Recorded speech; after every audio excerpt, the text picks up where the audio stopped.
ജ്ഞാനിയായി തീർന്ന അജ്ഞാനി. ദേവി ഭാഗവതത്തിലെ ഒരു കഥ പറയാം. പണ്ട് കോസല രാജ്യത്ത് ദേവദത്തൻ എന്ന പേരിൽ പ്രസിദ്ധനായ ഒരു ബ്രാഹ്മണനുണ്ടായിരുന്നു. അറിവിലും പാണ്ഡിത്യത്തിലും അയാളെ വെല്ലാൻ ആ നാട്ടിൽ ആരും ഉണ്ടായിരുന്നില്ല. രോഹിണി എന്നായിരുന്നു ഈ ബ്രാഹ്മണന്റെ പത്നിയുടെ പേര്. കുറെ കാലം കഴിഞ്ഞിട്ടും അവർക്ക് കുട്ടികളൊന്നും ഉണ്ടായിരുന്നില്ല. പുത്രൻ ഉണ്ടാവാൻ വിധിപ്രകാരം ഒരു യജ്ഞം നടത്താൻ ആ ബ്രാഹ്മണൻ തീരുമാനിക്കുകയാണ്.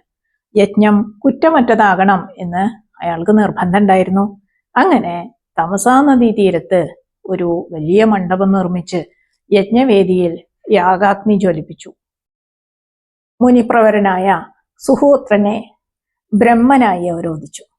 യാജ്ഞവൽക്യനായിരുന്നു അധര്യു. ബൃഹസ്പതിയെ ഹോതാവാക്കി. ഗോപിലമുനിയായിരുന്നു ഉദ്ഘാതാവ്. അക്കാലത്തെ ഏറ്റവും പ്രശസ്തരായ യജ്ഞകർമ്മികളായിരുന്നു ഇവരൊക്കെ.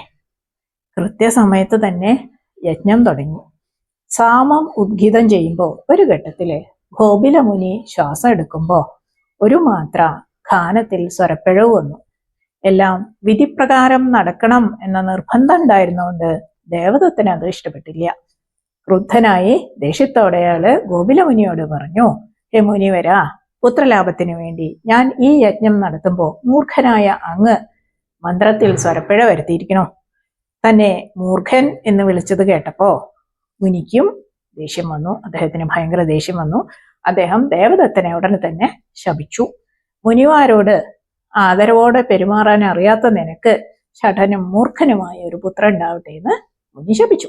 ശാപവചനങ്ങൾ കേട്ട് ദേവദത്തന് ഭയങ്കര സങ്കടമായി. സങ്കടം കൊണ്ട് കരഞ്ഞു. ഒരു സത്പ്രവർത്തിക്ക് ഇറങ്ങി പുറപ്പെട്ടു. ഇപ്പൊ തന്നെ തീരാദുഃഖത്തില് ആഴ്ത്തിയിരിക്കുകയാണ്. അയാള് ഗോപിലമുനിയുടെ കാൽക്കൽ വീണ് ക്ഷമായാചനം നടത്തി കണ്ണീരൊലിപ്പിച്ചുകൊണ്ട് കരഞ്ഞുകൊണ്ട് ഇങ്ങനെ പറഞ്ഞു, വിപ്രേന്ദ്ര, ഇങ്ങനെ ഒരു ചെറിയ അപരാധത്തിന് അങ്ങ് എനിക്ക് ഇത്രയും വലിയ ശാപം നൽകിയത് എന്തിനാ? പുത്രന്മാരില്ലാതിരിക്കുന്നതിലും വലിയ ദുഃഖമാണ് കുപുത്രന്മാര് ഉണ്ടാവുന്നത്. ഹേ മഹാഭാഗ, അങ്ങ് ഈ ശാപത്തിൽ നിന്നും എനിക്ക് മോചനം നൽകണം എന്ന് പറയുകയാണ്. അപ്പൊ ദീനചിത്തനായിട്ട് കരഞ്ഞുകൊണ്ട് തന്നെ മുന്നിൽ കിടന്നുരുളുന്ന ദേവദത്തനെ മുനി ഒന്ന് നോക്കി. മഹാത്മാക്കൾ അങ്ങനെയാണ്, കോപിച്ചാലും വേഗത്തിൽ തന്നെ ശാന്തരാകും അല്ലെ. ദുർജനങ്ങളുടെ കോപാവട്ടെ കൽപ്പാന്തകാലം വരെ, കലാകാലത്തോളം നിലനിൽക്കും. കരുണയോടെ മുനി ദേവദത്തനോട് പറഞ്ഞു, മൂർഖനായ പുത്രനുണ്ടായാലും കാലാന്തരത്തിൽ അവൻ വിദ്വാനും സൽകീർത്തിയുള്ളവനും ഒക്കെ ആയിട്ട് തീരും. അങ്ങനെ ദേവദത്തൻ സന്തുഷ്ടനായി യജ്ഞം പൂർത്തിയാക്കി. ആചാര്യന്മാരെയും ബ്രാഹ്മണന്മാരെയൊക്കെ ദക്ഷിണയൊക്കെ കൊടുത്ത് യാത്രയാക്കി. കുറച്ചു ദിവസം കഴിഞ്ഞപ്പോൾ ദേവദത്തന്റെ ഭാര്യ ഗർഭിണിയായി. ഒരു പുത്രനെ പ്രസവിച്ചു. ദേവദത്തൻ ആ ശിശുവിന് ഉദത്യൻ എന്ന് പേരിട്ടു. 8ാമത്തെ വയസ്സിൽ ഉപനയനം കഴിച്ചു. വിദ്യാഭ്യാസം ആരംഭിച്ചു. അങ്ങനെ ഗുരു അവന് വേദം അഭ്യസിപ്പിച്ചു. എങ്കിലും ഉദത്യൻ ഒരു അക്ഷരം പോലും പഠിച്ചില്ല. ഓരോ ദിവസം കഴിയുന്തോറും അവൻ ഇങ്ങനെ താന്തോന്നി ആയിക്കൊണ്ടിരിക്കുകയാണ്. അപ്പൊ ഗുരുനാഥൻ പഠിച്ച വിദ്യകളൊക്കെ പ്രയോഗിച്ചിട്ടും ഈ കുട്ടീനെ നന്നാക്കാൻ പറ്റുന്നില്ല. അപ്പോൾ പിതാവും അച്ഛനും അവനെ നേർവഴിക്ക് കൊണ്ടുവരാനായിട്ട് കുറെ ശ്രമിച്ചു. പക്ഷെ ഫലമൊന്നും ഉണ്ടായില്ല. ഒരു മന്ദബുദ്ധിയുടെ പോലെ കഴിഞ്ഞ അവനെ ഓർത്തിട്ട് ഈ അച്ഛന്, ബ്രാഹ്മണന് ഭയങ്കര ആദിയായി. ചെല്ലുന്ന സ്ഥലത്തൊക്കെ ആൾക്കാർ ആ ബ്രാഹ്മണകുമാരനെ നോക്കിയിട്ട് ഇങ്ങനെ പരിഹസിക്കാൻ തുടങ്ങി.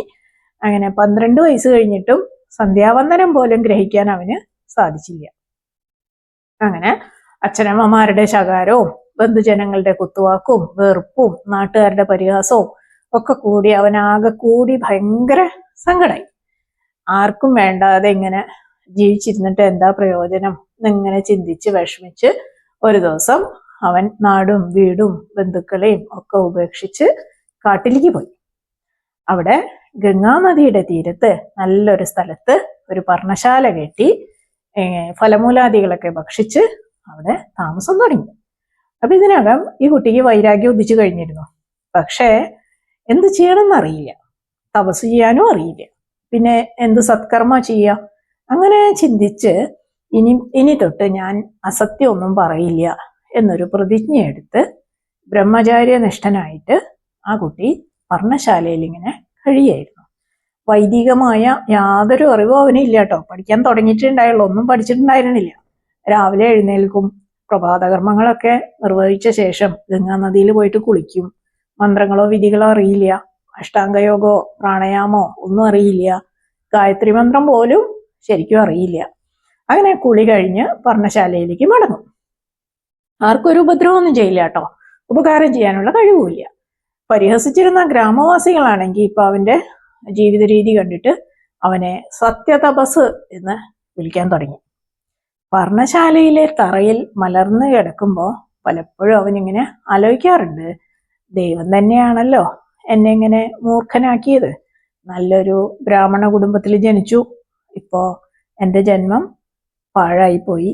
അല്ലെങ്കിൽ ഞാൻ എന്തിന് ദൈവത്തെ പഴിക്കുന്നത്? കർമ്മഫലം അനുഭവിക്കാണ്ടിരിക്കാൻ പറ്റില്ലല്ലോ എന്നിങ്ങനെ ചിന്തിക്കാറുണ്ട്. അങ്ങനെ സത്യതപസിന്റെ സത്യനിഷ്ഠയെ പറ്റി ലോകം അറിയാൻ തുടങ്ങി. ഒരിക്കലും കള്ളം പറയാത്ത മുനി എന്ന അർത്ഥത്തിൽ എല്ലാവരും അയാളെ സത്യവ്രതൻ എന്ന് വിളിക്കാൻ തുടങ്ങി. അങ്ങനെ ഇരിക്കുമ്പോൾ ആ കാട്ടിൽ ഒരു ദിവസം ഒരു കാട്ടാളൻ അമ്പും വില്ലും ഒക്കെ ആയിട്ട് നായാട്ടിൽ വന്നു. അവൻ ഒരു പന്നിയെ കണ്ട്, കാട്ടാളൻ ഒരു പന്നീനെ കണ്ടിട്ട് അതിനെ പിടിക്കാനായിട്ട് അമ്പെയ്തു. അമ്പ് കൊണ്ട് മുറിവേറ്റ പന്നി പ്രാണരക്ഷാർത്ഥം ഓടി വന്ന് സത്യവ്രതന്റെ പർണശാലയിൽ കയറി ഒളിച്ചു. പന്നി പർണശാലയിൽ കയറിയ ഉടനെ സത്യവ്രതന്റെ നാവിൽ നിന്നും ഐ എന്ന സാരസ്വത ബീജം അറിയാതെയാണെങ്കിലും കുറ്റമറ്റ ശബ്ദപൂർണതയോടെ പുറത്തു വന്നു. പന്നിയുടെ പിന്നാലെ അമ്പുമില്ലുമായി കാട്ടാളനും വന്നു.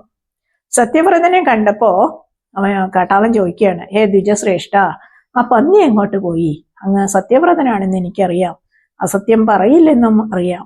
ആ പന്നിയെ കിട്ടിയിട്ട് വേണം വിശന്ന് വലഞ്ഞിരിക്കുന്ന എൻ്റെ ഭാര്യയ്ക്കും മക്കൾക്കൊക്കെ ഭക്ഷണം കൊടുക്കാൻ. വേഗം പറയ്. സത്യവ്രതൻ എന്ത് പറയണം എന്നിങ്ങനെ ആലോചിക്കുകയാണ്, കുഴങ്ങിപ്പോയി. സത്യം പറഞ്ഞാല് നിർദോഷിയായ ഒരു ജന്തുവിനെ കാട്ടാളൻ കൊല്ലും, അസത്യം പറഞ്ഞാലോ തൻ്റെ വ്രതനിഷ്ഠയും തെറ്റും. ഒരു നിമിഷം ആ ബ്രാഹ്മണന്റെ മനസ്സിൽ വിവിധ ചിന്തകൾ എങ്ങനെ പോയി. ഹിംസയോട് ബന്ധപ്പെടാത്ത സത്യമേ സത്യമാവൂ, ദയോടുകൂടിയതാണെങ്കിൽ അസത്യവും സത്യവും, മനുഷ്യന് ഹിതമുണ്ടാക്കുന്നത് അസത്യമാവില്ല എന്നൊക്കെ ലോകര് പറയുന്നുണ്ട്. എന്നാൽ ഒന്നിന് മറ്റൊന്ന് വിരുദ്ധമായി വന്നാൽ അത് അസത്യം തന്നെയാണ്. ഇങ്ങനെ ധർമാധർമ്മ സങ്കടത്തിൽപ്പെട്ട ആ ബ്രാഹ്മണന് ഉചിതമായി ഒന്നും മറുപടി പറയാനായിട്ട് കിട്ടിയില്ല. അമ്പേറ്റ് അത്യന്തം ദയനീയ സ്ഥിതിയിലായ പന്നിയെ കണ്ടിട്ട് അദ്ദേഹത്തിന്റെ ഉള്ളിൽ നിന്ന് ഒരു ശബ്ദം ഉതിർന്നു വീണിരുന്നല്ലോ. ആ ശബ്ദം സത്യവ്രതൻ ഇതിനു മുമ്പ് കേട്ടിട്ടുമില്ല, പഠിച്ചിട്ടുമില്ല. എന്നാൽ തന്റെ ബീജമന്ത്രം ചൊല്ലുന്നത് കേട്ട് അവനിൽ ദേവി പ്രസാദിച്ചിരുന്നു. ഒരു അജ്ഞാനിയെ ദേവി കടാക്ഷിച്ചാൽ അവന് ജ്ഞാനിയായി തീരാൻ ശുദ്ധമായ ഉച്ചാരണത്തോടെയുള്ള ഒരു ബീജമന്ത്രം മതിയാവും. ദേവിയുടെ ബീജോച്ചാരണം നിമിത്തം അഖില വിദ്യകളും സത്യവ്രതന് തെളിഞ്ഞു വന്നു. അമ്പും വില്ലും ധരിച്ച് തന്റെ മുമ്പിൽ നിൽക്കുന്ന കാട്ടാളനോട് ആ ബ്രാഹ്മണൻ ശ്ലോകരൂപത്തിൽ ഇങ്ങനെ പറഞ്ഞു: യാ പശ്യതി ന സാ ഭ്രൂതേയ, ഭ്രൂതേ സാ ന പശ്യതി അഹോ വ്യാധ സ്വകാര്യാർത്ഥിൻ കിം പുച്ഛസി പുന പുന. കാണുന്നത് പറയുന്നില്ല, പറയുന്നത് കാണുന്നുമില്ല. ഹേ വ്യാധ, സ്വന്തം കാര്യം കാണാൻ ആഗ്രഹിക്കുന്നവനെ നീ പിന്നെയും പിന്നെയും എന്തിനു ചോദിക്കുന്നു? സത്യവ്രതൻ പറഞ്ഞ ഉത്തരത്തിന്റെ സാരം ഇതാണ്: പന്നി എവിടെ പോയി എന്ന് കണ്ടത് കണ്ണാണ്, ആ കണ്ണിന് പറയാനൊന്നും സാധിക്കില്ല. പന്നി എവിടെ പോയി എന്ന് പറയേണ്ടത് നാവാണ്, ആ നാവാണെങ്കിൽ അത് കണ്ടിട്ടുമില്ല. അപ്പോ നാവ് കാണാതെ എന്തെങ്കിലും പറയുന്നത് അസത്യമാണ്. ഞാൻ സത്യവ്രതനാണ്, പിന്നെ എന്തിനാ എന്നോട് ചോദിക്കുന്നത്? ഇനി ഇതിന്റെ താത്വിക വശം നോക്കിയാല് ആത്മാവിനെ ദർശിച്ചവർക്ക് അതിന്റെ സ്വരൂപം എങ്ങനെയാണ് എന്ന് പറഞ്ഞു തരാൻ സാധിക്കില്ല.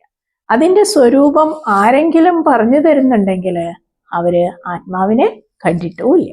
അതുകൊണ്ട് ആത്മദർശനമാണ് ഉദ്ദേശിക്കുന്നതെങ്കിൽ അതിന് സ്വയം പരിശ്രമിക്കേണ്ടതാണെന്നാണ് പറയുന്നത്. അത് മറ്റൊരാളോട് ചോദിച്ചറിയേണ്ട കാര്യമില്ല. സത്യവ്രതന്റെ ഉത്തരം കേട്ട കാട്ടാളന്റെ കയ്യിൽ നിന്ന് അമ്പുമില്ലും താഴെ വീണു. അയാൾ അദ്ദേഹത്തെ നമസ്കരിച്ചുകൊണ്ട് വീട്ടിലേക്ക് തിരിച്ചുപോയി. സത്യവ്രതന്റെ കീർത്തി ലോകം മുഴുവൻ വ്യാപിച്ചു. ഒരു കാലത്ത് ശാസിച്ചും പരിഹസിച്ചും നടന്നവരെല്ലാം അദ്ദേഹത്തിന്റെ മുമ്പിൽ ആദരവോടുകൂടി നിന്നു. കാട്ടാളനായിരുന്ന വാൽമീകി എപ്രകാരം വിശ്വപ്രസിദ്ധ കവിയായി തീർന്നുവോ അപ്രകാരം ദേവീ കടാക്ഷം കൊണ്ട് സത്യവ്രതനും കവിത്വം കൊണ്ട് ലോക പ്രശസ്തനായി എന്ന് കഥ.